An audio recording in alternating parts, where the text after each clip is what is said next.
తిరుమల వెళ్ళగానే మా దగ్గర ఎలాగో టికెట్ ఉంది కాబట్టి డైరెక్ట్‌గా సీఆర్ఓ ఆఫీస్‌కి వెళ్ళగానే మాకు ఈజీగా రూమ్ దొరికింది. అండ్ ఎలాగో ట్రైన్ ఫుడ్ బాలేదు కాబట్టి గోబీ రైస్ తిని అండ్ రూమ్‌లో చెక్ ఇన్ అయ్యి ఫాస్ట్‌గా దర్శనానికి రెడీ అయ్యి దర్శనంకి వెళ్ళామనమాట. అసలు నైట్ టైమ్ ఎంత బావుందంటే, ప్రతి స్ట్రీట్ లైట్స్‌తో, ప్రతి లైన్ లైట్స్‌తో నిండిపోయింది. చూడ్డానికైతే 2 కళ్ళు సరిపోలేదు. సో, అలా మేము మా ఆధార్ కార్డ్స్ అండ్ టికెట్స్‌తో డైరెక్ట్‌గా లైన్‌లోకి వెళ్ళిపోయామనమాట. నేననుకున్నాను వైకుంఠ ద్వార దర్శనం కాబట్టి రోజుకి 55,000, 60,000 పీపుల్ కాబట్టి చాలా ఫాస్ట్‌గా అయిపోద్దనుకున్నాను.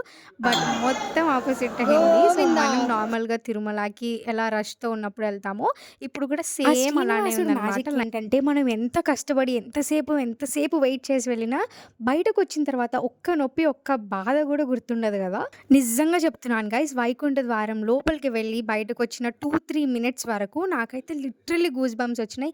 ఎంత మ్యాజికల్ అండ్ హెవెన్‌లా ఉందంటే అసలు మాటల్లో చెప్పలేని